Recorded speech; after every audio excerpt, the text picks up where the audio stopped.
काश मित्र सखा सबको जय श्री कृष्ण, जय सिया राम, जय श्रीमन नारायण, हर हर महादेव। बड़े आनंद के साथ आनंद उत्सव मना रहे हैं। आत्मा वही जायते पुत्र, पिता की आत्मा ही पुत्र के रूप में जन्म लेती है। भगवान का प्रादुर्भाव हुआ, परंतु भागवत जी में ऐसा वर्णन है कि जितना सुख, जितनी प्रसन्नता एक पिता को होती है पुत्र के जन्म पर, उतनी प्रसन्नता पूरे ब्रजमंडल को हो रही है। अब ये प्रसन्नता का तो अनुभव उसने किया होगा जो पिता बने हो। बालक का जन्म होते ही पिता को कितना आह्लाद होता है। जो आह्लाद पिता को होता है वैसा किसी को नहीं होता। हाँ ठीक है, माँ को भी होता है, दादा दादी सबको होता है, पर पिता का एक वो ना अप्रकट आह्लाद होता है। पिता जो बैठे वो जानते होंगे। दिखाई केवल 20% देता है, बस 80% उनके चित्त में रहता। बाकी सबका तो 80-80% दिख जाता है आनंद, पर पिता का केवल 20% ही दिखता है, वो अंदर ही रख लेता है। बहुत प्रसन्न होता है। कहते हैं जैसा सुख, जैसा आनंद नंद बाबा को हुआ, वैसा ही सुख पूरे ब्रज को हो रहा है। पिता को पता चले तुम्हारे पुत्र हुआ, तो पिता आनंद में उसके नेत्र सजल हो जाते हैं। अब ये बात किसी को पता चले उसके हृदय नेत्र सजल थोड़ी होते, पर ब्रजमंडल में जिसको भी पता चला कि नंद जी के लाला हुआ, सबके नेत्र सजल हो गए। कहां तक कहें, भागवत जी में ऐसा वर्णन है कि जिस घर में बालक जन्म लेता है उस घर के लोग अपना घर सजाते हैं। हमारे घर लाला भयो, पर पूरे ब्रजमंडल के सब ब्रजवासी अपनों घर सजा रहे हैं। सबके घर के बाहर तोरण बन रहे हैं, सबके घर के बाहर केला के, कदली के फल के वृक्ष लगाए जा रहे हैं, सबके घर के बाहर वेद ध्वनि हो रही है, सबके घर के बाहर आनंद उत्सव मन रहा है। कई लोगों ने तो पूछी जाए कि अरे भैया यूं बताओ, ये नंद जी को जो लाला है का है और नंद बाबा जो है का है, इनसे आपको कोई संबंध है? दूसरे बोले नहीं, हमारा कोई संबंध तो ना है, हम तो जाने ना है नंद बाबा, बस इतना जाने कि वो हमारे ब्रज के राजा हैं, या तो ज्यादा हमारा कोई संबंध ना। फिर अपने घर में इतना उत्सव क्यों मना रहे? बोले या को उत्तर हम पे भी ना है। जब तक पता चलिए नंद बाबा के लाला भयो है, पता ना क्यों इतना आनंद आ रहा है, इतना उत्साह है रो है, ऐसा लग रहा है कि बस हम भी कहा करें। ऐसा ऐसा अनुभव है रो हमारे घर ही लाला भयो है। सबके चित्त में एक जैसी स्थिति प्रकट हो गई ब्रजमंडल में। केवल नंद बाबा नहीं लुटा रहे हैं, हर अटारी पर एक एक ब्रजवासी खड़ा है, हर छत पे एक एक ब्रजवासी खड़ा है और अपने घर की जो बहुमूल्य सामग्री है उसको ले जाकर के लुटा रहे हैं। कोई पूछा अरे भैया नंद जी के लाला भयो तू काहे को लुटा रहा है? बोले पतो ना काहे को, मुंह को भी बड़ो सुख मिल रहा है, ऐसा लग रहा है कि मेरे ही लाला भयो है का। ऐसी स्थिति पूरे ब्रज में हो गई है। इतना लुटाया गया, इतना धन लुटाया गया, इतनी आनंद के साथ में वृष्टि की जा रही है सामग्रियों की। सोना चांदी हीरे जवाहरातों की परत बन चुकी है पूरे 84 कोस में। मतलब लूटने वालों के घर में भी जगह नहीं बची, तो जितना लुटाया जा रहा है वो गिर गिर करके पृथ्वी भूमिगत ही हो गया है। हमारे पूज्य नाना जी पंडित श्री कृष्ण लाल शास्त्री भागवत के बड़े अच्छे विद्वान, वो बताते लाला या के पीछे को राज बताऊं? मैंने कहा हाँ नाना जी बताओ। बोले ठाकुर जी की 2 पत्नी हैं, एक को नाम है रमा, दूसरी को नाम है क्षमा। रमा कौन है? रमा है लक्ष्मी। और क्षमा कौन है? क्षमा है पृथ्वी। ठाकुर जी जब वैकुंठ में रहते हैं तो रमा को सुख देते हैं, और जब अवतार लेते हैं तो क्षमा को सुख देने आते हैं। यही मारे राम अवतार में भी ठाकुर जी ने पादुका नहीं पहनी, निरावृत चरणों से चल करके क्षमा को सुख दे रहे हैं। और यही कारण से श्री कृष्ण भी पादुका नहीं पहनते कि क्षमा को स्पर्श सुख प्रदान करना है। परंतु कृष्ण के अवतार को देखते ही वैकुंठ में बैठी हुई लक्ष्मी ने जैसे ही कृष्ण स्वरूप देखो, सो लक्ष्मी इतनी व्याकुल है गई, वाक्य मन में प्रतिस्पर्धा को भाव आ गयो। इतने सुंदर ठाकुर जी घुटमुन चलेंगे क्षमा के ऊपर, इतने सुंदर ठाकुर जी अपने चरण कमल के स्पर्श प्रदान करेंगे या क्षमा को, मैं वंचित रह जाऊंगी। सो लक्ष्मी ने आकर के नंद बाबा और सब ब्रजवासीन के कोठार में, सबके तिजोरीन में आकर के स्थान बना लियो। इतनो धन भड़ो ब्रजवासीन के यहाँ कि सब जा जा करके लुटान लगे। लूटते लूटते जो लूट रहे का है, उनके घर में भी तो लक्ष्मी बैठ गई है, तो उनके भी बढ़ रहे हैं। अब कोई की जगह ही नहीं बची, तो जितनो लुटायो गयो वो सब भूमिगत है गयो। जैसी भूमिगत भयो तो पूरे ब्रजमंडल की परत सोने चांदी हीरे जवाहरात और ब्रज की रज से मिश्रित है गई। अब रमा क्षमा दोनों एक है गई। बोले अब बढ़िया है, अब जब भी ठाकुर जी घुटमन चलेंगे या पामन से चलेंगे तो रमा क्षमा दोनों उनको सुख प्रदान करेंगे। या हमारे रमा क्रीडन मभुन पर, या हमारे नंद बाबा के कोष में इतनो धन आ गयो, या हमारे ब्रजवासी के यहां इतनो धन आ गयो। एक बात सुनेंगे, यहां पर नंद बाबा की जो स्थितियां हैं ना और ब्रजवासियों की जो स्थिति, मैं उससे अनुभव करता हूं कि अगर ठाकुर जी किसी के जीवन में आएंगे तो ये स्थितियां घटेंगी। उनमें सबसे पहली स्थिति क्या है, मैं कथा में बताया करता हूं, ठाकुर जी जीवन में आएंगे तो आप संग्रह नहीं करोगे, संग्रह करने का मन ही नहीं होगा। संग्रह की जब तक इच्छा चित्त में व्याप्त है तब तक ये बात मान लीजिए, लिख लीजिए, ठाकुर जी नहीं मिले अभी। ठाकुर जी जब आएंगे तब इच्छा क्या हो जाएगी, प्रदान करो, जितना हो सके दे दो, जितना हो सके लौटा दो, जितना हो सके कहीं खर्च कर दो, किसी को प्रदान कर दो। जब ठाकुर जी जीवन में आएंगे ऐसी स्थिति बन जाएगी। महापुरुषों को देखो आप, उनको आप कुछ भी प्रदान करो वो दुगना करके उसको कहीं व्यय करवा देते। क्यों? भगवत प्राप्त है। भगवत प्राप्त व्यक्ति का ये प्रथम लक्षण होगा, वो संग्रह नहीं करेगा, इकट्ठा नहीं करेगा। और यदि इकट्ठा किया भी है, कहीं से ले भी लिया है, तो कहीं ना कहीं वो भगवत कार्य में ही उसका व्यय कर देगा, ये उसका स्वरूप होगा।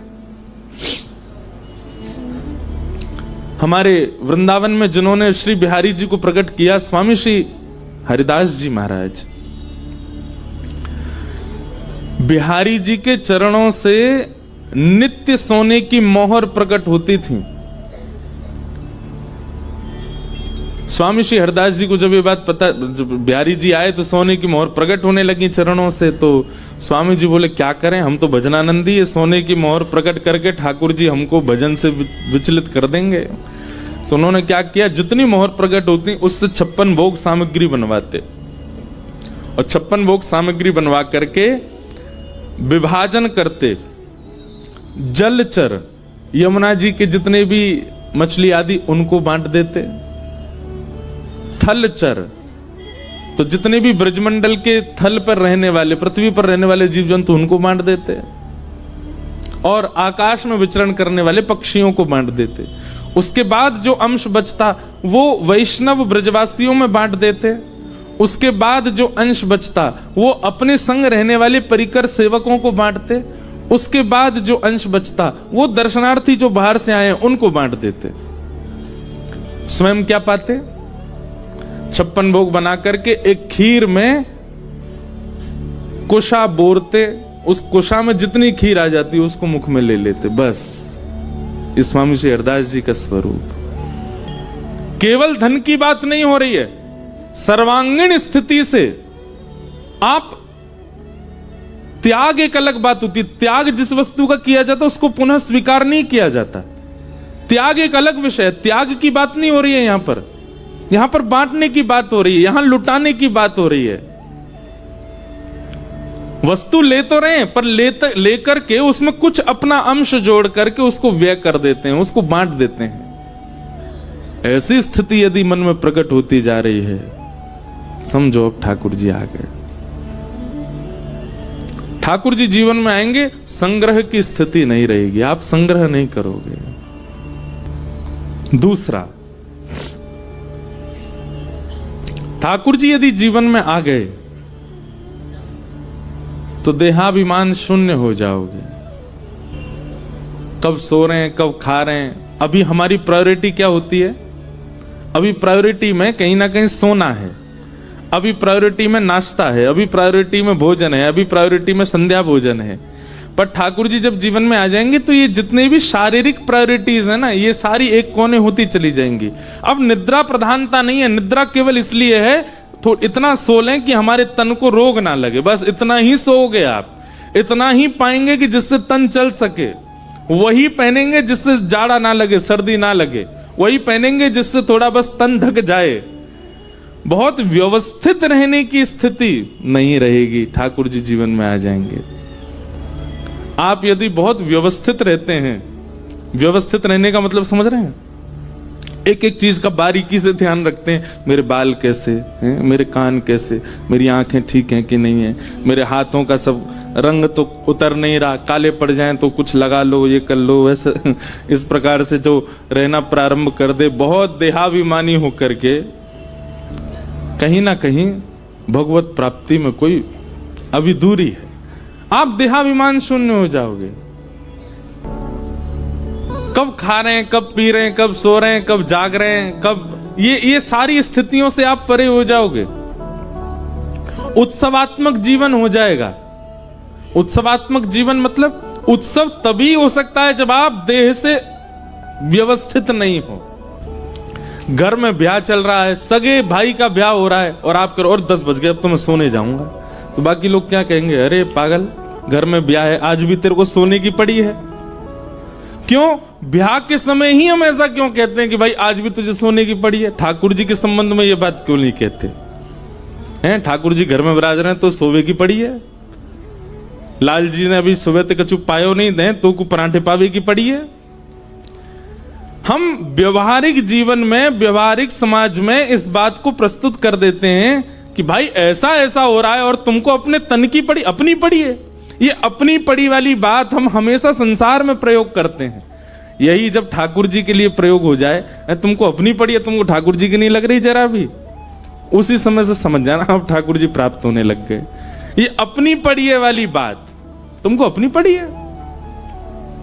ठाकुर जी विराज रहे तुम्हारे माथे, इनकी सेवा करो, उनकी सेवा के लिए निद्रा को काटो, उनकी सेवा के लिए भोजन व्यंजन को काटो, उनका पहले ध्यान रखो। ऐसी स्थिति करनी नहीं पड़ेगी, अपने आप प्रकट होने लग जाए तो समझो भगवत प्राप्ति।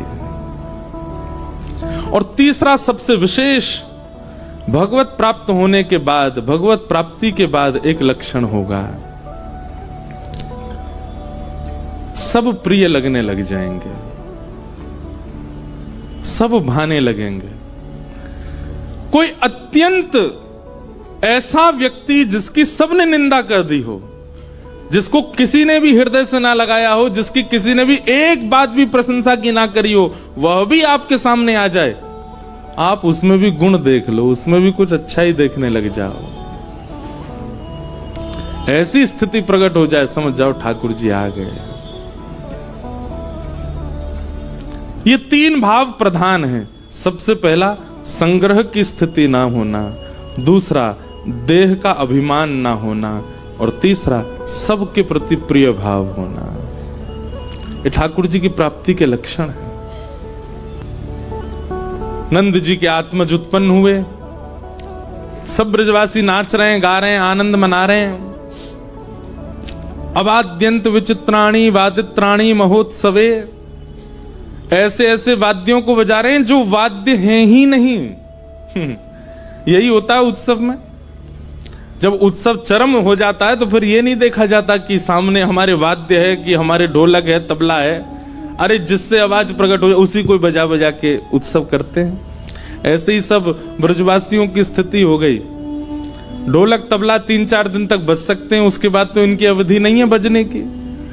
अब क्या करें, उत्सव तो मन रहा है, 6 महीना तक नंदोत्सव मनता रहा, और कई कई जगह तो 1 वर्ष का भी आता है। ऐसा वर्णन करते हैं कि इतना उत्सव मना, इतना उत्सव मना कि ठाकुर जी की प्रथम जन्माष्टमी आ गई, ठाकुर जी का प्रथम जन्मोत्सव आ गया। तब बूढ़ी बुजुर्ग माताएं गई यशोदा मैया से, बोली अरे बहन लाला 1 बरस को है वे आयो, हमने तो छठी पूजी ना लाला की। छठी पूजना भूल गए। इसलिए आज भी वृंदावन के कई मंदिरों में जन्माष्टमी से एक दिन पहले छठी पूजी जाती है ठाकुर जी की। क्यों? बोले यशोदा मैया भूल गई, तो लाला जब 1 बरस के हवे वारे वहां से एक दिन पहले छठी पूजी, या मारे सप्तमी के दिन ठाकुर जी की छठी पूजती, भादों की सप्तमी को। नाथ द्वार में भी यही नियम है और वृंदावन के भी कई मंदिरों में भादों की सप्तमी को छठी पूजती है और अष्टमी को जन्माष्टमी होती है, जन्मोत्सव होता है लाला का। किस भाव से? बोले यशोदा मैया भूल गई लाला की छठी पूजनो, इतना उत्सव मना। 2-4 दिन तक तो ढोल नगाड़े सब बजे, अब कहा करें, अब कहा बजाएं। तो कोई अपने हाथों से कोई स्वर निकालने लगा, कोई अपने गालों को बजाने लगा, कोई साज मिल जाए, कोई आवाज निकालने वाली कोई भी वस्तु मिल जाए, उसी पे डंडा से बजा रहे हैं, नंद घरानंद भयो जय कन्हैया लाल की। हमारे नाना जी एक बात कहते, बोले लाला बड़े बड़े पेट वाले लोग डोल रहे। ग्वाल बाल बोले अरे इतना बड़ो पेट लेके डोल रहे हो, कहा करोगे? बोले लेट जाओ, यही को ढोल बना के बजा में। कोई बिना बार बार डोल लो। सुबह से बोले ऐसी चिकनी चांद लेके डोल लो है, चल हमें अपने कंधा पे बैठा ले, तेरे सिर ही बजा लेंगे। और वे लोग भी मान नहीं करते, वे लोग भी अपना अपमान नहीं सहते। नंद के लाला भयो भैया, जैसे तुम्हारा मन हो वैसे करो।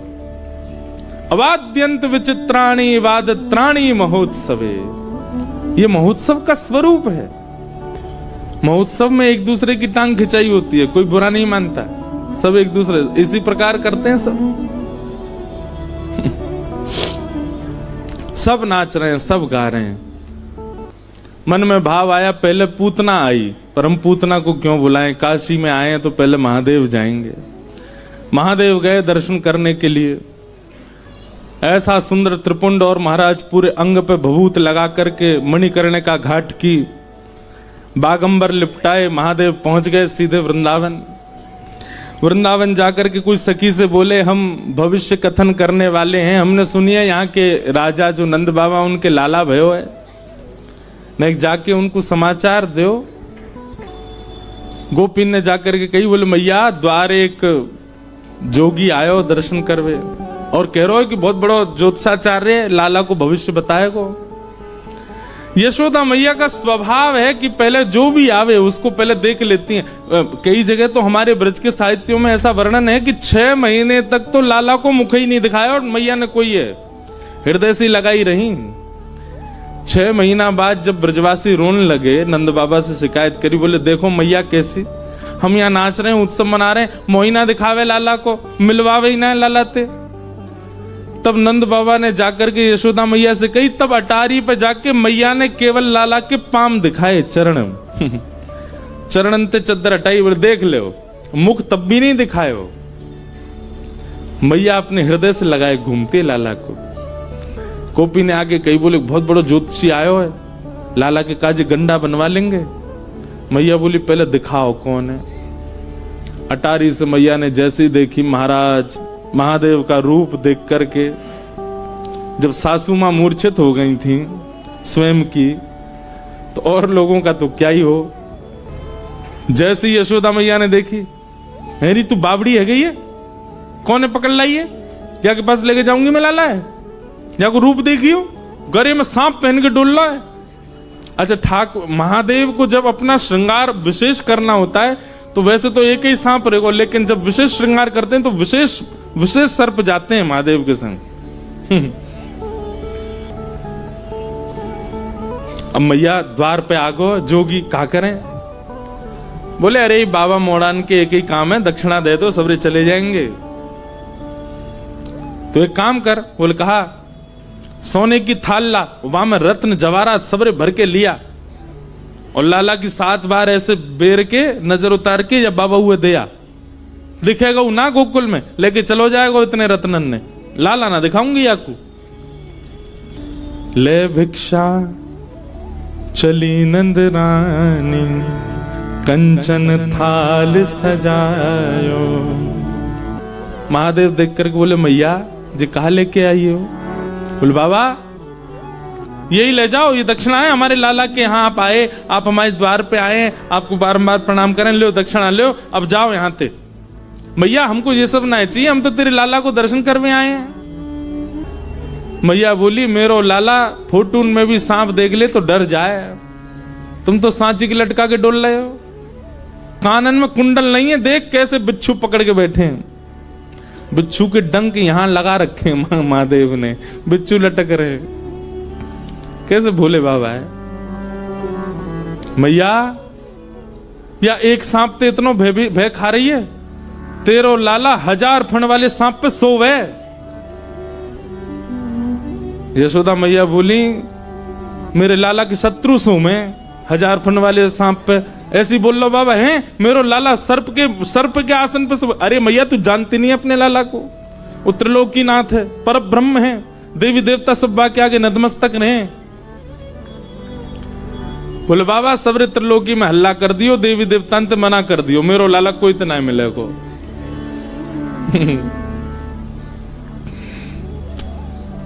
महादेव बोले काशी ते चल के आया हूं, बहुत लंबो समय लगो मैया, कछु ना चाहिए, बस अपना लाला दिखा दे मुझको। मैया बोली लाला तो ना मिलोगे बाबा, और कछु बता।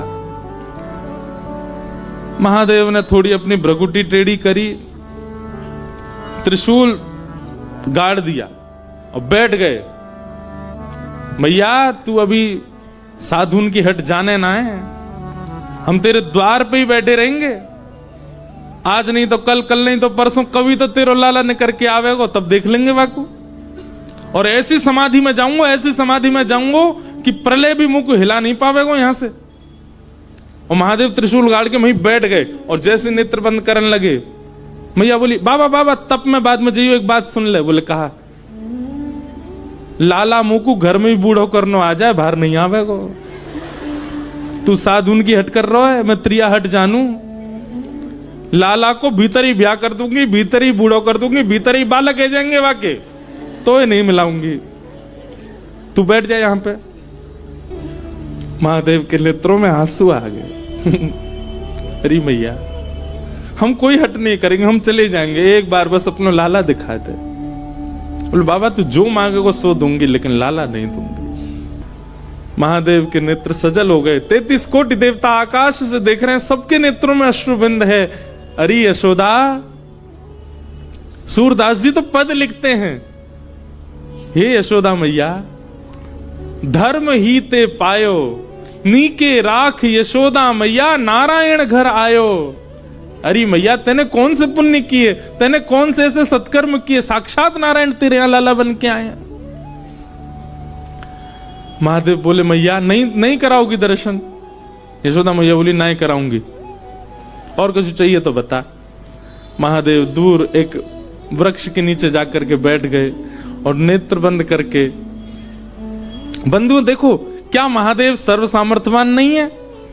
वे सब कर सकते हैं। उनके आगे पीछे ऐसी योगनी शक्तियां चलती हैं कि वो महादेव विचार करें वो प्रस्तुत होता है। पर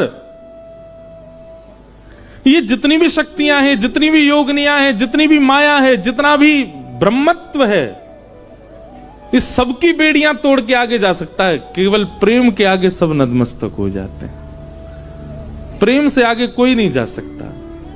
यशोदा मैया का प्रेम है, ब्रजवासियों का प्रेम है।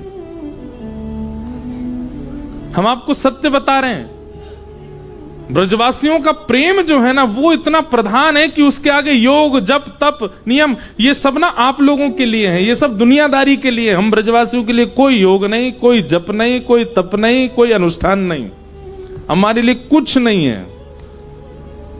हमारे लिए केवल एक है प्रेम, बस। वास्तव में प्रेम का उद्गम स्थल है वृंदावन, वहीं से ही प्रेम सब जगह जा रहा है। महादेव सर्व सामर्थ्यवान है, परंतु यशोदा के प्रेम के आगे नहीं है।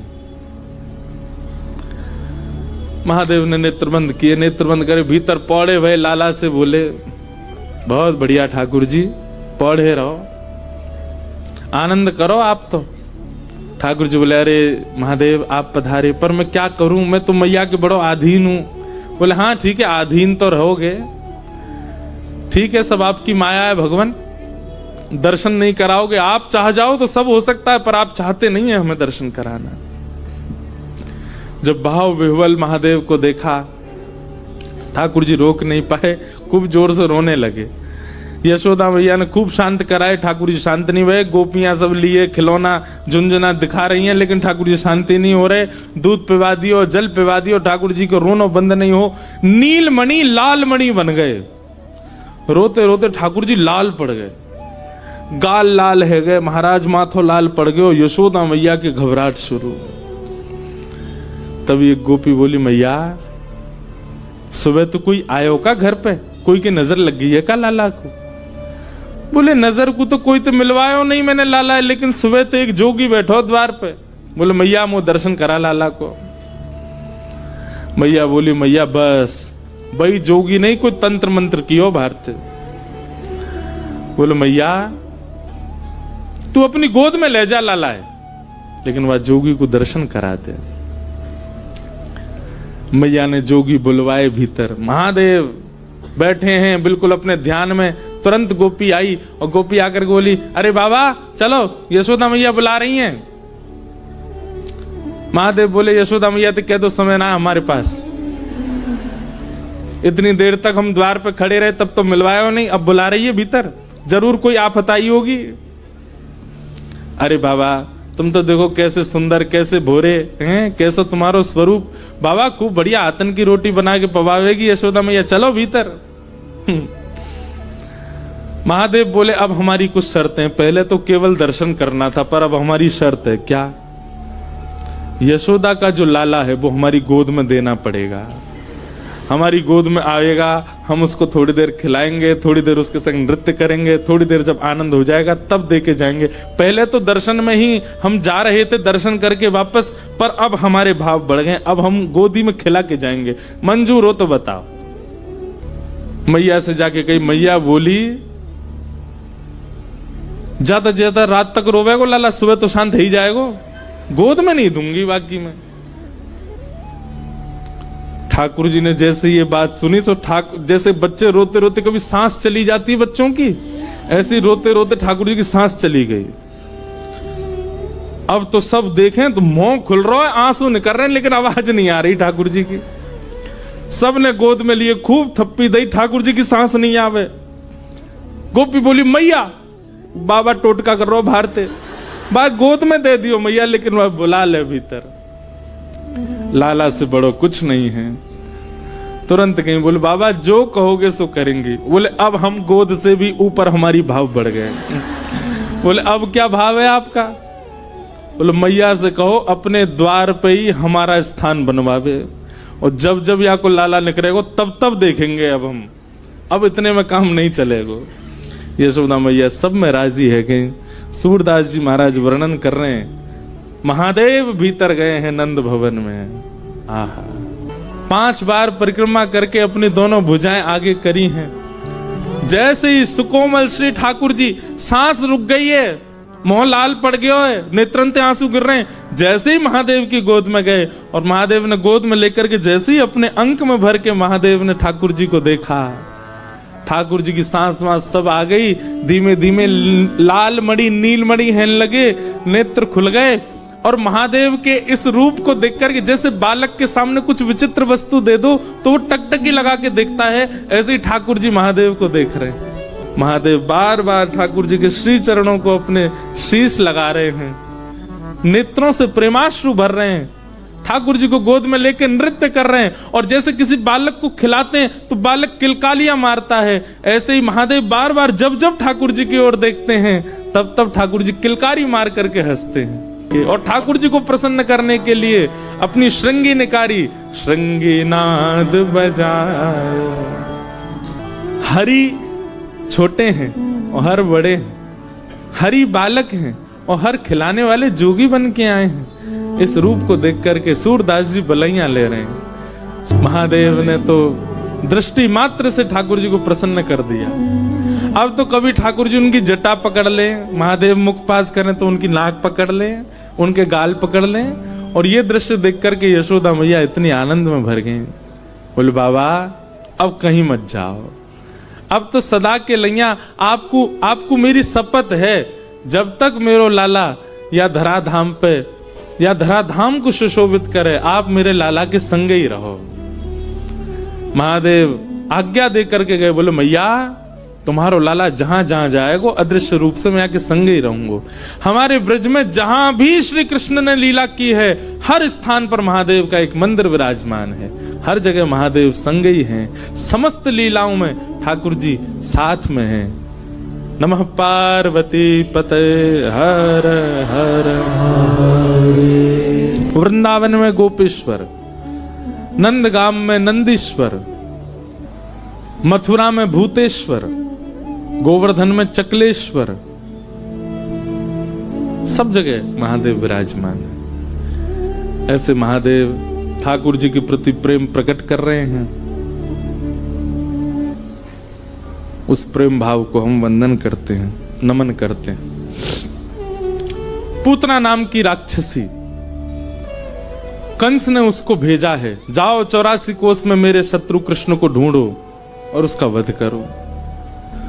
पूतना ने अपना रूप बदला, अत्यंत सुंदरी बनकर के 84 कोस में जन्म लेने वाले जितने भी बच्चे हैं सबके घर जाती है और उन बालकों को गोद में लेके अपना पयोधर पान कराती है। कालकूट विष पीते ही बालक मर जाते हैं। ऐसे करते करते पूतना जैसी गोकुल पहुंची, कहते हैं पूतना इतनी सुंदर बन के आई कि सब उसके रूप को देखने लगे। भजन में सबसे पहले बाधा के रूप में पूतना ही आती है। पूतना माने अविद्या, पूतना माने अज्ञान। भजन में, किसी भी साधक के भजन में सबसे पहले उसके भजन को नष्ट करने के लिए पूतना आती है, अविद्या और अज्ञान के रूप में। अज्ञान किसे कहते हैं? आप भगवत भजन करते हैं, आप कथा श्रवण करते हैं, आप ठाकुर जी की सेवा करते हैं और उसके बावजूद भी आपका विश्वास अपसगुनों पर है, ये एक प्रकार का अज्ञान है। आपने कथा कराई, अब कथा जिस दिन विश्राम हुई उसी दिन शाम कोई ऐसी घटना हो गई या परिवार में या आपके व्यापार में, सो आपके मन में क्या आया? कथा कराई थी तब से ही हो रहा है। ये एक प्रकार का अज्ञान है। आप भक्ति के मार्ग पर हैं और उस भक्ति मार्ग पर चलने के बाद कोई घटना घटती है तो आप घटना का आरोप भक्ति पर लगा रहे हैं, ये अज्ञान है।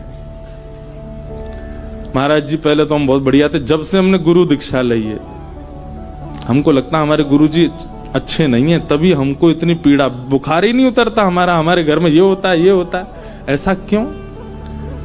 आप गुरु पर, आप भक्ति पर, आप भगवान पर प्रश्न थोड़ी उठा सकते हैं। ये अविद्या है, ये अज्ञान है। अगर आप अपने इष्ट के उपासक हैं, अगर आप अपने गुरु मंत्र का जाप करते हैं, अगर आप अपने ठाकुर की सेवा और एक इष्ट के प्रति पूर्ण श्रद्धा समर्पण रखते हैं, उसके बाद घटने वाली जो भी घटना है उसकी जिम्मेवारी आप अपने ऊपर लोगे, ना कि किसी और पर थापो। अगर आप किसी और पर उसका भाव मथते हैं, यही अविद्या है, यही अज्ञान है। ब्याह में गई थी हमारी बेटी, तब से इसको कुछ हो गया है। ये अपसगुन उन लोगों को होते हैं जो भगवत भाव में व्यवस्थित नहीं है। कभी कभी मेरे मन में एक बात आती है, भगवान भागवत जी सब मंगल करें, पर लोग कहते हैं हम पे किसी ने कुछ करवा दिया, हमारे ऊपर किसी ने कुछ बांध दिया। तो आपको पता है हमको हजारों लोग देखते हैं, हजारों लोग सुनने कथा आते हैं और उन हजारों में कई लोग तो परम मित्र आते हैं। परम मित्र समझ जाओ, परम मित्र का मतलब वो यही देखने और करने आते हैं कि इन पे क्या करें हम। तो हमको तो एक नहीं, हमको तो 1000 लोगों के द्वारा बांधवा देना चाहिए सिर पे, घर में कुछ हो जाए, कुछ नहीं। हमारे माई श्यामाजू को राज, जब सिर पे ठाकुर विराजमान है, गुरुदेव की कृपा विराजमान, फिर कोई कुछ नहीं कर सकता।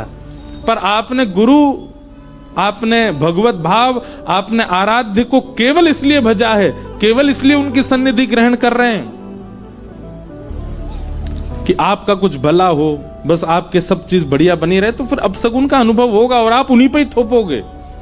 जब से हम वृंदावन गए तब से ही कुछ हो रहा है, जब से हम काशी गए तब से ही कुछ हो रहा है। नहीं, ये सब आपके प्रारब्ध हैं, प्रारब्ध कर्म से ही सब भोगते हैं। इसलिए इसी को अविद्या कहते हैं। यही पूतना है कि आप भजन करने के बावजूद भी घटने वाली घटनाओं को भजन पर थोप रहे हैं। जब से हमने भक्ति करना शुरू किया तब से ऐसा हो रहा है। नहीं, एक रूप पूतना का। दूसरा रूप पूतना का क्या है? आपका भजन प्रधान है, आपकी कथा प्रधान है, आपके गुरु प्रधान है, आपके इष्ट प्रधान है, पर इन प्रधानताओं में जिस कारण से आपका मन नहीं लगता वही पूतना है। जो भी वस्तु, जो भी व्यवस्था, जो भी व्यक्ति आपके भजन में बाधक बन रहा है वही पूतना है। जिसके कारण ना आप कथा में मन लगा पा रहे, जिसके कारण ना आप भक्ति कर पा रहे, जिसके कारण ना आप गुरु निष्ठा कर पा रहे, वो कारण ही पूतना है, जो आपको भगवत मिलन में बाधा बन रही है। पूतना आई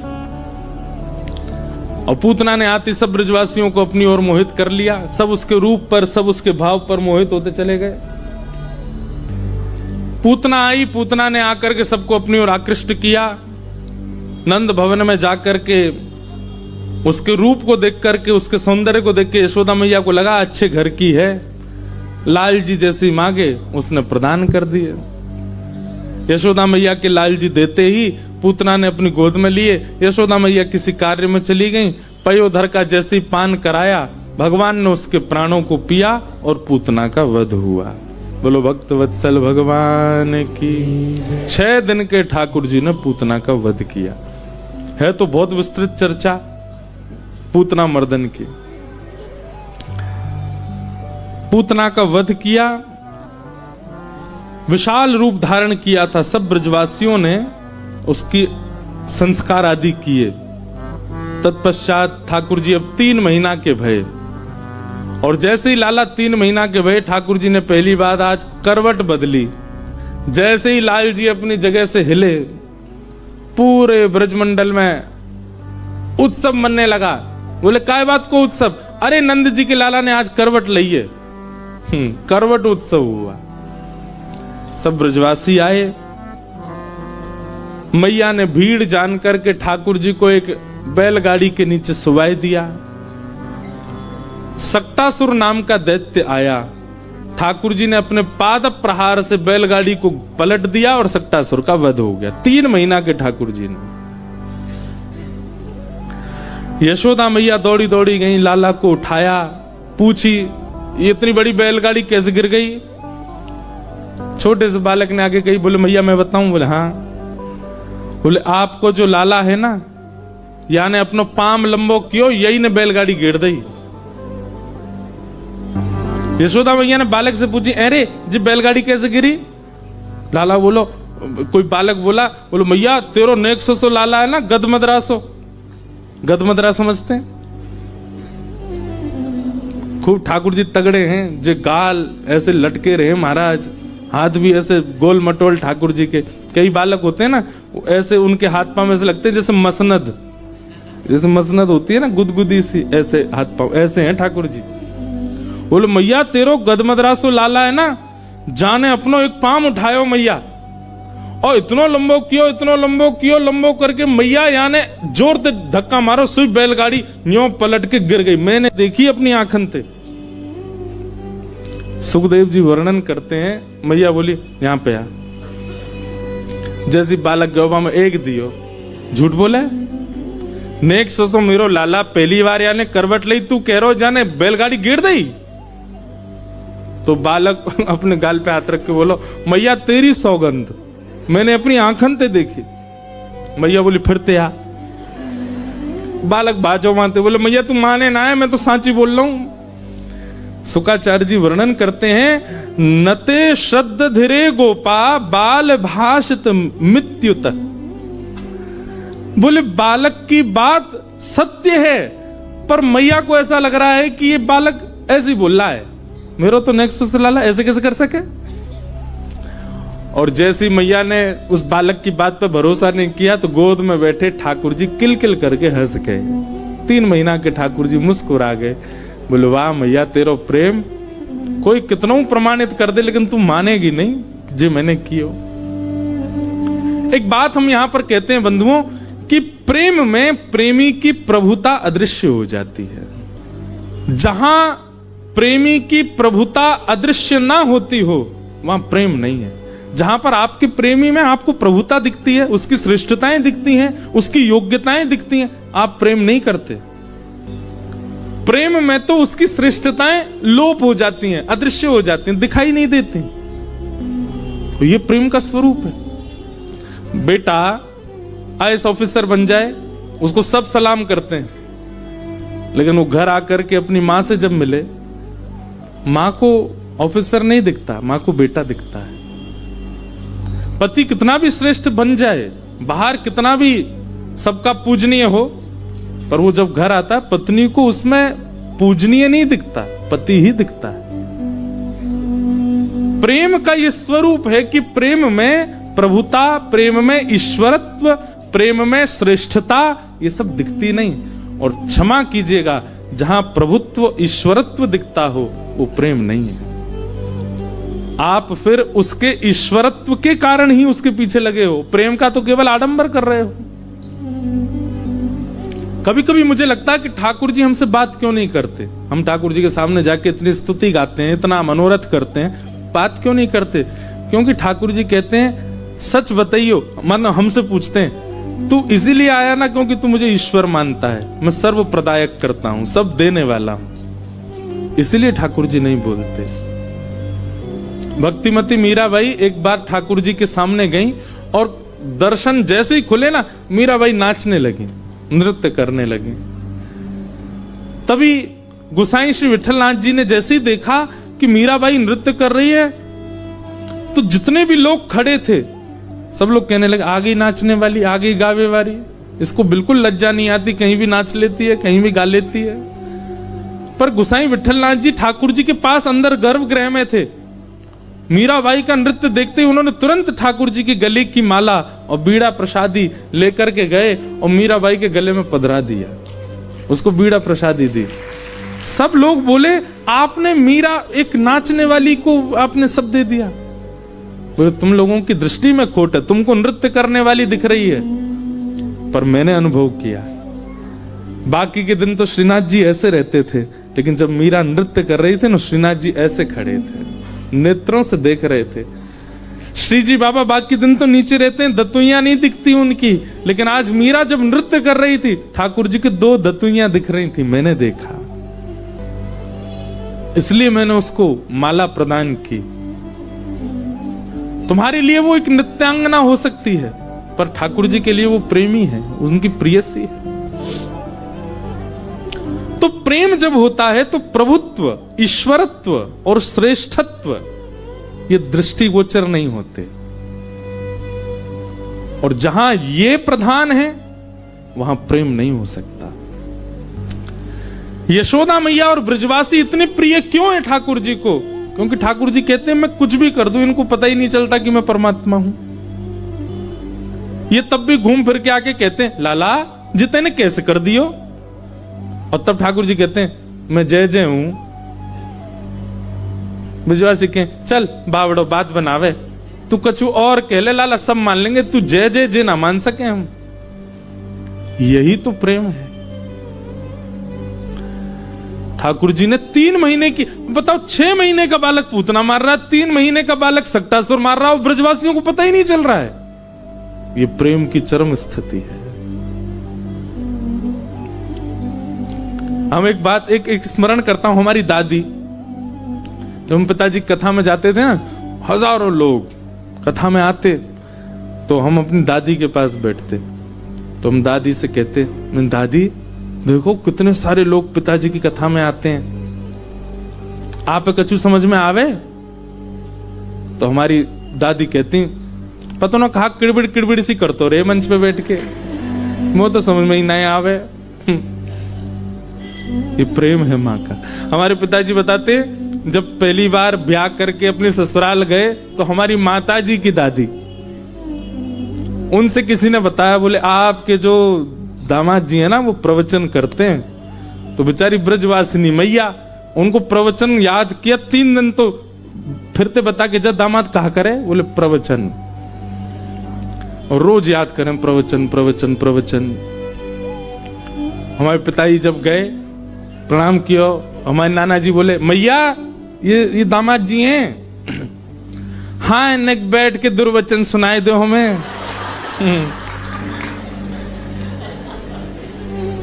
तो प्रेम में प्रभुता नहीं होती, और जहां प्रभुत्व हो वहां प्रेम नहीं हो सकता। ब्रजवासियों को नहीं दिखता ठाकुर जी का वह ईश्वरत्व। 3 महीना के ठाकुर जी ने सक्टासुर मार दिया।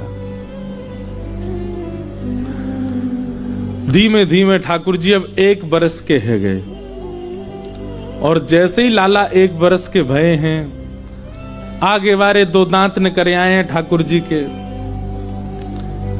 घुटमुन चलना सीख गए श्री लाल जी। मैया लाला को रोज गोद में बैठाती है, और सुबह से ही नवा धुबा के बोले, लाला बोल मैया, लाला बोल मैया। ठाकुर जी नहीं बोलते, देखते रहते हैं बस मैया को, आए काए करते रहते हैं। फिर बाबा आते हैं, नंद बाबा आके अपनी गोद में, लाला बोल बाबा, बोल बाबा। ठाकुर जी नहीं बोलते। फिर दाऊ दादा आते हैं, मोए दो जो भैया बोलेगो, और गोद में ले जाते हैं। ठाकुर जी को बोलते हैं, लाला बोल भैया। ठाकुर जी नहीं बोलते। सब परेशान है गए, बोले लाला कछु बोला ही ना है। इतने में ही गौशाला की एक गैया निकली सामने, तो ठाकुर जी उसकी तरफ इशारा करके बोले गैया। अब जैसे श्री कृष्ण ने सबसे पहला शब्द मुख से उच्चारित किया, गैया, और जैसे ही गैया बोले, सब बोले, लाला फिरते बोलियो। अब तो मैया को देख के बोले मैया। बाबा ने कही फिरते बोलियो, बोले बाबा। अब सारे नाम बोले, सबसे पहला शब्द उच्चारण ठाकुर जी ने अपने मुख से क्या किया, गैया। अब तो महाराज ब्रजवासी की भीड़ लग गई नंद भवन में। सब अपनी अपनी गोद में ले, अपनी गोद में लेके लाला तक, लाला हमारो नाम बोल दे, मिश्री। और ठाकुर जी मिच्ची मिच्ची करें उसको देख के। एक आई बोली, लाला बोलियो प्रभावती। ठाकुर जी उसके मुंह को और देख के, अब बोल तो सकते नहीं, मनी मन सोचने, मैं तोत लाऊं अभी, कैसे बोलूं, प्रभावती बुलवा रही है मुझे। यशोदा मैया लाला को सिखाती हैं, लाला तेरी आंख कहां है? सो ठाकुर जी ऐसे ऐसे आंख करते हैं। लाला तेरी नाक कहां है? सो ठाकुर जी नाक पकड़ लेते हैं। तेरी जीभ कहां है? सो ठाकुर जी जीभ निकालते हैं। फिर मैया सब गोपियों को बुला के, देख मेरो लाला कितनों जाने, या तो जो पूछ ले वही अंग को नाम बता। लाला तेरे पाम कहां है? सो ठाकुर जी अपने पाम पकड़ते हैं। तेरे हाथ कहां है? सो ठाकुर जी ऐसे ऐसे करते हैं। तेरी आंख कहां है? सो ठाकुर जी ऐसे करें। जीभ कहां है? सो लाल जी अपनी जीभ निकालें। एक गोपी वो वहां से ठाकुर जी पहले तो ही खुंदस खाए बैठे, ओए प्रभावती बोली, मैं लाला से ऐसा अंग पूछूंगी, सो लाला वह अंग को जैसे पकड़ेगा, और फिर मैं कहूंगी, अरे ना लाला, लाला क्षमा मत मांगे, तू को मैंने क्षमा कर दियो। कौन सा ऐसा अंग है? कान मेरे सिर पर धर के बोले, अरे लाला मैंने क्षमा कियो जा। और सब गोपी हंसेंगी। लाला तेरे कान कहां है? तो ठाकुर जी ऐसे देखें, लाला तेरे कान कहां है? सो ठाकुर जी अपने स्थान पे उठे और प्रभावती के पास जाके वही के कान पकड़ के बोले, जे रे कान। वही के कान पकड़ लिए, अपने कान नहीं पकड़े। ऐसा ऐसा ठाकुर जी आनंद करें। सब गोपियां घेर करके बैठ जाती हैं लाला को। मैया ताल बजाती हैं, और वह ताल सुन करके श्री ठाकुर जी के धीमे धीमे पैर थिरकने लग जाते हैं।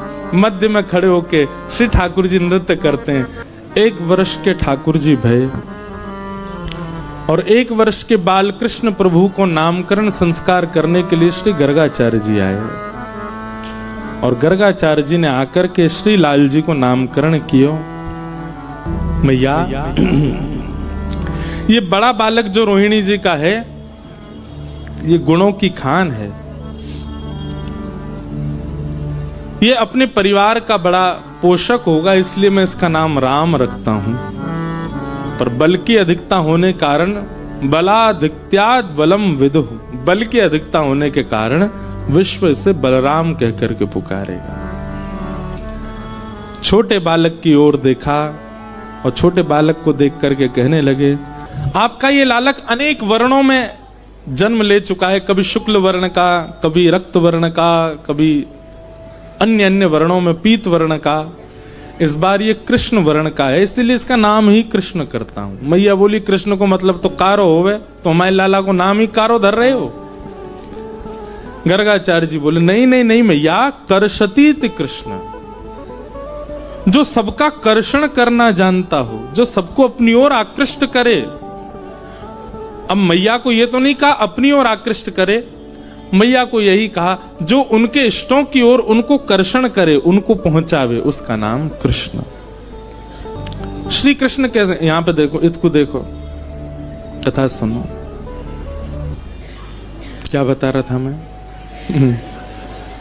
कर्षतीति कृष्ण, श्री कृष्ण कैसे हैं? आप कहोगे हम उनको देखेंगे नहीं तो श्री कृष्ण के कैसे होंगे? हम उन्हें देखे ही ना तो कृष्ण हमारा कर्षण कैसे करेंगे?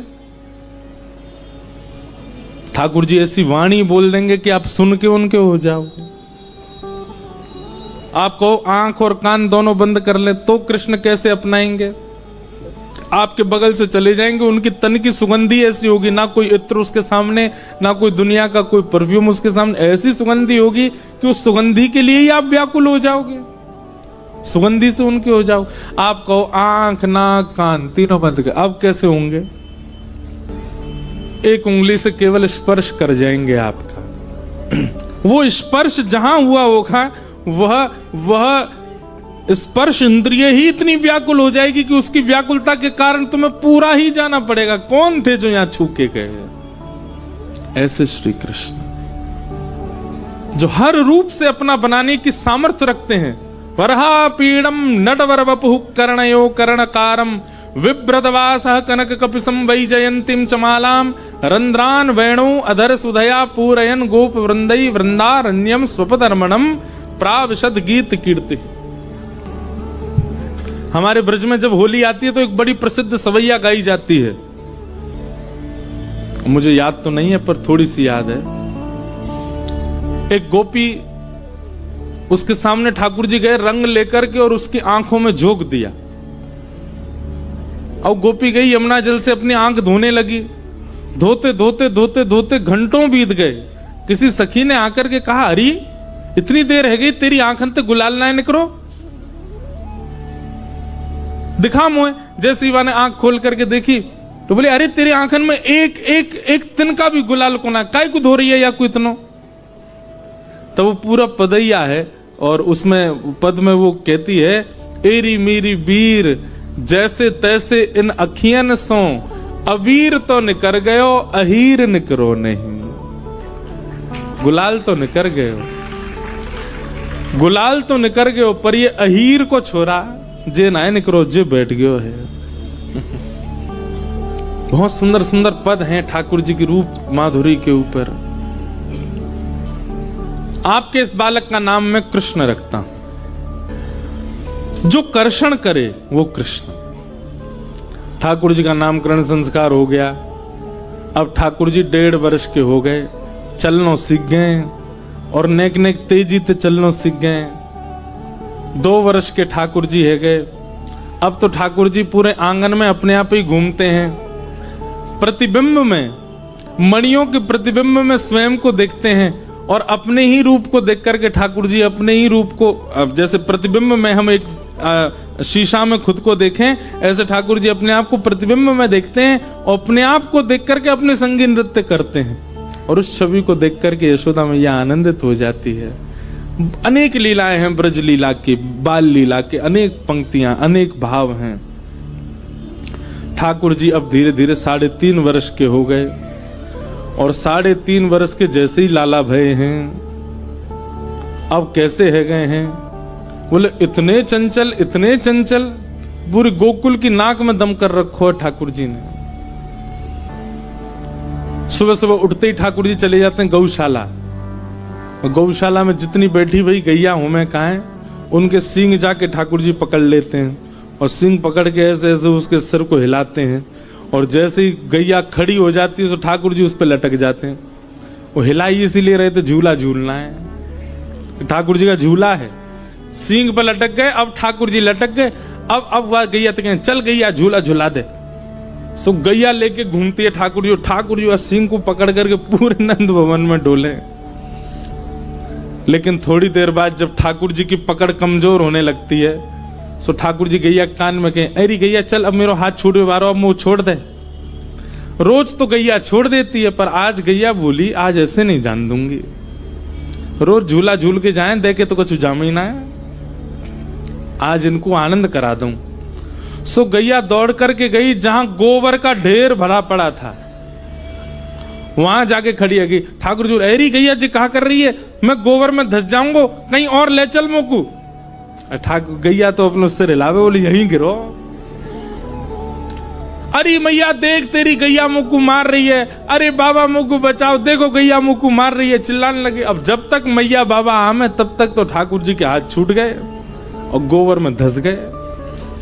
यहां तक गोबर में गैया ठाकुर जी को टेढ़ी नजरन से देख के भाज गई मानते, बोले अब बढ़िया लग रहे हो। ऐसी ऐसी ऐसी लीला, सब जड़ चेतन जीव सब आनंद करते हैं ठाकुर जी के संग। यशोदा मैया आवे, लाला 9 लाख गैया यशोदा मैया की। कितनी लाला कहां पे? सो ठाकुर जी अब गोबर में धसे धसे बोले, मैया यहां हूं। मैया बोली कहां है, मुझको दिखता रहना है। अरे इतकू आओ गोबर की ओर। अब 9 लाख गैयाओं का गोबर का तो पहाड़ था। मैया जैसी गई सुबह गोबर में, मुख ही मुख दिख रहा ठाकुर जी को, पूरे धस गए भीतर। मैया ने जाके लाल जी उठाए, निकारे गोबर में थे, और गले से नहीं लगा रही हैं, क्यों गोबर लग रहा हो तो दूर ही ऐसे पकड़ रखे। मैया ऐसे मत करे, मुझको गले से लगा। मैया बोली ना मैं देख मैया देख, मुझ खुजली है रही है पीठ में। अब मैया ने पीठ देखवे के कहा, जैसे ठाकुर जी ने पास किए सोई ठाकुर जी खुद ही लिपट गए मैया थे। अब अकेलो नहीं नहाऊंगो, अब तो दोनों नामेंगे। मैया के लाला मुझको तो ऐसा लगा तू पूर्व जन्म को सूकर दिख है, कितनों नभाव दभाव, ये गोबर में आके क्यों खेले। अरे मैया तू सांची कह रही है, तेने बड़ा अवतार को नाम सुनो। मैया बोली हाँ। वो मैं तो हतो मैया, मैं तो हतो। मैया भी के लाला तेरी बात जल कहां से सीख के आवे ऐसी बात ने। और मैया जल से स्नान करा रही है, ठाकुर जी के गोबर मिटा रही है, ठाकुर जी वही जलते मैया को भी नवा रहे, दोनों मैया लाला संग नहा रहे हैं। कैसी मधुर लीला बंधु। तो आज की लीला में ना तो ज्ञान है ना वैराग्य है, सब्र दूर खड़े हाथ जोड़ के। आज तो केवल प्रेम लीला है। सब प्रेमों का अग्रगण्य अगर आप मुझसे कहें कौन है, तो वो यशोदा जी। वात्सल्य प्रेम है यशोदा जी का। ऐसा प्रेम मैंने सब भाव पढ़े, पर यशोदा जी जैसा प्रेम नहीं देखा। कितना प्रेम करती हैं लाल जी को। हमारे श्री गिरधर लाल जी को कौंधनी के रूप अभी आने वाले नेक देर में, जो पहली बार देखेंगे वो देख के शॉक्ड हो जाएंगे। इतने से लाल जी हमारे नेक्से से, और ऐसे नेक्से से लाल जी को इतना बड़ा उत्सव नाथ द्वारा में। हमारे लाल जी हमको लेके जाते हैं सब जगह, तो हमारे लाल जी को एक कौंधनी पहनाई जाती है कमर में। और इतने से लाल जी ने सोचो कौंधनी कितनी बड़ी होगी, इतनी बड़ी कौंधनी है, और उस कौंधनी में छोटी छोटी घंटियां लगी हैं, वो घंटियां बजती और हैं, वो ठाकुर जी को कमर में पहनाते हैं। उसके पीछे भाव क्या है, कई बार मैंने कथाओं में सुना है, कई बालक अपने घर में ठाकुर जी को पहनाते भी हैं। यशोदा मैया जब जमुना जल भरने जाती है तो लाल जी चुन्नी पकड़ के पीछे जाते हैं, पर बीच मार्ग में ही गोपियां प्रलोभन देके लाल जी को बुला लेती हैं। तो ठाकुर जी तो मक्खन देख के चुन्नी उन्नी छोड़ के भज जाए। अब मैया पूरे गोकुल में ढूंढे कहां गए हो मेरे लाला। फिर कोई गोपी लेके आवे, अरे मैया जी तो मेरे घर आ गए हो। मैया बोली ऐसा कहा करूं कि लाला कहीं भी जाए मुझको पता चल जाए। सो सुनार के पास जाके छोटी छोटी घंटी इनकी एक कौंधनी बनवाई और लाल जी की कमर में बांध दी। अब लाल जी जब भी चले सो वो घंटी बजे। जैसे ही ठाकुर जी कहीं को भी जामे, घंटी इनकी आवाज आए, सोई मैया रे लाला कहां ते बज रहो इतकुआ, और संग लेकर के चले। क्षुद्र घंटिका यशोदा मैया वो धारण कराती है। बग नखा, बाघ, उसके नखून जो होते हैं वो बालकों को धारण कराओ तो नजर नहीं लगती, तो ऐसे 2 बग नखाओं को मड़वा करके यशोदा मैया गले में धारण कराती है लाला को। मेरे लाला को नजर नहीं लगे। और एक प्रसंग तो इतना सुंदर है, वो पद मेरी स्मृति में नहीं। यशोदा मैया सुबह नहवाती है। अच्छा, लाल जी कितनों नहामे? हफ्ता में 2 बार, बस, ज्यादा ना नहामे ठाकुर जी। हमारे लाल जी के भी अभी शीतकाल में तो नहाते ही नहीं है। शीतकाल में क्या होता है? उष्ण जल, गर्म जल, और उसको नेक वस्त्र पर डालो, और वस्त्र पर डाल के गाल पोंछ दो, हाथ पोंछ दिए, आंख पोंछ दी, माथो पोंछ दो, है गए स्नान, बस। और श्री जगन्नाथपुरी में तो और विचित्र है, ठाकुर जी के आगे शीशा रख देते हैं, शीशा में ठाकुर जी का प्रतिबिंब आता, प्रतिबिंब में कोई नवाते हैं, जय जगन्नाथ, नहा लिए जगन्नाथ जी। सबरे नियम हमारे काजी हैं, रोज नहाओ, रोज संध्या करो, पवित्र रहो। खुद 2 बार नहामे हफ्ता में। अभी शीतकाल है तो ठाकुर जी को केवल चरणों से जल छुबा दें, हाथ छुबा दें, मुख छुबा। अब ये पूजा करने वाले लोगों के लिए नियम नहीं है, ये सेवा करने वालों के लिए नियम। ये प्रेम के कारण ऐसा किया जाता है। अरे हमारे यहां तो महादेव तो काशी वाले है गए, हमारे रोज नहा रहे हैं। यदि महादेव ब्रज के होते ना, इनको वहां नवान नहीं देते हम। जल केवल श्रावण में चढ़ेगा, बाकी दिन महादेव सूखे रहेंगे। तो काशी वालों के पास है, इसलिए रोज नहा रहे हैं बेचारे। उनको देख के हम ठिठर जाते हैं। ऐसा नवाया पहले दिन कि मैं बाहर से प्रणाम करता हूं। अब इतने महादेव हैं अपने काशी में, तो हम तो सब जगह दर्शन। अच्छा, एक बात बोलूं, पता नहीं क्यों इस बार काशी में ऐसा लग नहीं रहा कि मैं काशी में हूं, ऐसा लग रहा मैं ब्रज में ही हूं। हर बार काशी में ये कोई आप लोगों की प्रशंसा करने के लिए जालान परिवार का बहुत उत्साह, बड़े उत्साह तो वर्धन हो, ऐसा तो है ही, पर पता नहीं क्यों इस बार हर बार काशी में आके लगता है कि मैं काशी में हूं। इस बार लग नहीं रहा है। इस बार भाव, इस बार व्यार, इस बार हवा, इस बार सुगंधी सब अलग सी लग रही है। इस बार एक अलग सा आनंद जैसा चित्त में हो रहा है। तो इस वर्ष का प्रारंभ ही इतना बढ़िया हो गया है भगवत कृपा से। तो संभवतः यही है कि जहां भी जाएं वहां ब्रज की सी अनुभूति हो। अच्छा, एक बात बताएं, ये ब्रज की प्राप्ति का द्योतक है। क्या आप जहां जाओ वहां ब्रज प्रकट हो जाए। ये ब्रजवासी होने का एक लक्षण है कि आप जहां जाओ वहीं ब्रज प्रकट है। तो क्या बता रहा था मैं? हाँ, श्रृंगी, अग्नि, दाऊ दादा से किसी बात पे लड़ लेते हैं, पर मैया जब चूल्हे में भोजन बनाती है तो मैया की चूल्हा की लकड़ी लेकर के, और जलती भाई लकड़ी लेके दाऊ दादा के पीछे भागे ठाकुर जी। श्रृंगी, अग्नि, दमष्टि। और दमष्टि वाला मुझे बहुत पसंद है। ठाकुर जी एक दिन रो रहे हैं। मैया बोली, काय को रो रहा लाला? कई दिन ऐसा होता, माताओं ने अनुभव को, बच्चे रोते ही हैं बेमतलब, सुबह से रो ही रहे हैं, ऐसी बात पर रो रहे हैं, कोई बात की बात नहीं, फिर भी रो रहे हैं। ऐसे ठाकुर जी रो रहे हैं, सुबह से रो रहे हैं। मैया ने मक्खन दियो, दूर फेंक दियो। मैया ने पेड़ा दिए, दूर फेंक दिए। मैया ने लड्डू दिए, दूर फेंक दिए।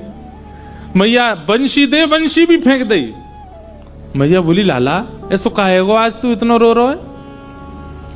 ठाकुर जी रोते रोते बोले, मैया मेरे संग बहुत बड़ो अत्याचार भयो। मैया बोली, कौन ने कियो तेरे संग अत्याचार? तेने कियो मैया? बोले, मैंने कहा अत्याचार कियो? बोले, मैया हमारे यहां इतनी सारी गैया, हर गैया को एक बछड़ा रोज जन्म ले, और मैंने जाके देखी मैया जन्म लेती बछड़ान के दांत निकरिया में, और मैं 3 वर्ष को है, मेरे 2 ही दांत निकरे मैया। जरूर जब मैं तेरे गर्भ में हतो तेने खान पान में कमी छोड़ दी मैया, तभी मैं ऐसा भयो। मेरे दांत क्यों नहीं आ रहे हैं? रोज दांत गिनते हैं ठाकुर जी सुबह उठ के, आज कितने निकरे आए। क्यों? जब तक दांत निकरे नहीं तब तक मैया खावे को देवे ही ना है। मैया के लाला मठरी बनी है, कचौड़ी बनी है, तू किस खाएगा, तेरे दांत ही ना है। सो मैया मीड़ के सब में छाछ डाल के, दूध डाल के, मीड़ के पवा, मीड़ ना समझते, उसको चूर चूर करके फिर पवाती हैं। और दाऊ दादा खिजावे लाला को मठरी लेके ऐसी खा जाए। दाऊ दादा के मैं ऐसे खाऊंगा, मैया मेरे दांत कब आएंगे। मैया के लाला तू मक्खन खावे, दूध ना पीवे, या हमारे ना आ रहे।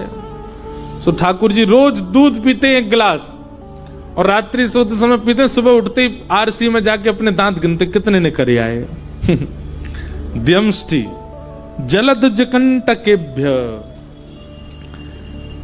ब्राह्मणों के साथ क्रीड़ा करते हैं, जल में क्रीड़ा करते हैं। इस प्रकार ठाकुर जी की क्रीड़ा चल रही है।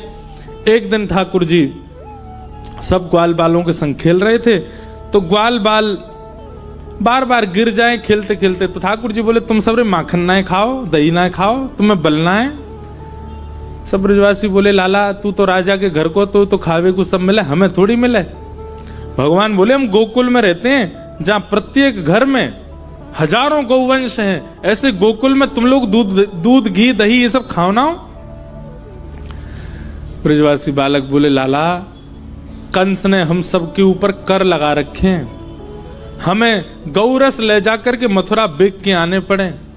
अगर हम अपने पास रखें तो कंस हम पे दंड लगा दे, या हमारे घर में गौरस निकरे तो है पर रखवे की आज्ञा नहीं है। ठाकुर जी बोले राजी राजी नहीं मिले तो चोरी करके खाओ, और सब ब्रजवासी से बोले कल ते हम चोरी करेंगे, चोरी करके खाएंगे। और इसी कारण से श्री ठाकुर जी घर घर जाके चोरी करने लगे। भागवत जी में बहुत सुंदर वर्णन है। एक दिन ठाकुर जी रोने लगे, रोते रोते मैया के पास गए, और मैया से जाके बोले मैया मैया ये दाऊ मुझको बहुत चिढ़ावे, बहुत खिजावे। मैया बोली कहा कहवे तो उसे, जी दाऊ दादा मुझ बहुत चिढ़ावे। मैया बोली कहा के तोते, बोले मुझ तो यूं कह रहा हूं कि मैं मोए तुम और यशोदा मैया और नंद बाबा खरीद के लाए मुंह को। लाला तेरो जन्म नंद भवन में ना भयो तो हम आधी रोटी पे खरीद के लाए। और मैया मोल भी यो ना बतावे, 10 15 20 सोने के मोलियों के आधी रोटी, और कभी कभी मैया यो भी के बासी आधी रोटी नहीं ना, 2-4 दिन पुरानी आधी रोटी कोई को दई तब तो को ले आए। मैया मैं बहुत रोयो, दाऊ दादा तू ऐसा मत बोला कर। तो मोते बोले देख लाला प्रमाण दूं, बोल दे नंद जी गोरे, यशोदा मैया गोरी और तू कारो, मैं भी गोरो, रोहिणी मैया गोरी, तू कारो। ठाकुर जी रो रहे हैं, और मैया जे बात माने अपने तक सीमित रखी है तो भी चलता सबन को बताया है कि लाला तुमने आधी रोटी पे लियो है। कि मधुमंगल श्री दामा सबरे सखामों को देख करके बहुत हंसे, मैया सबन को सिखाया है। ठाकुर जी उदास बैठे, यशोदा मैया बोली तू दाऊ है रहन दे उदास, तू मधुमंगल श्री दामा तू तो मेरो लाला, तुम मोते खेल लेकर मेरे पास रहकर। बोले ना है मैया, मोकू तो दाऊ की बात में कभी कभी सत्यता को अनुभव होवे, मैं कहीं आधी रोटी पे ही तो नहीं आयो। यशोदा मैया बोली क्यों, तो ऐसा काय को लगे। बोले मैंने देखी है, मैं कछु उधम करूं, दाऊ दादा कछु उधम करे, बाकू तो मैया तू केवल समझावे और मेरे पीछे तू छड़ी लेके भागे। पराया हूं ना, यही मारे मेरे पीछे से करे तू। यशोदा मैया नेक से लाला के मुख पे गुस्सा देख करके और सिसकी भर भर के बार बार दाऊ दादा सुना रहे हैं, ये सुन के मैया मनी मन तो बड़ी खुश है रही है लाला की या रीस को देख, पहली बार देखी ऐसी रीस। यशोदा मैया ने गोद में लिए ठाकुर जी। ये बलराम तो जन्मते धूर्त है, या की बातन ने काहे गुस्सा न करे तू, या की बातन में मतावे। ठाकुर जी रोने लगे, ना मैया मुझको तो लगे मैं तेरो लाला लाऊं। तो यशोदा मैया ने अंक में भर के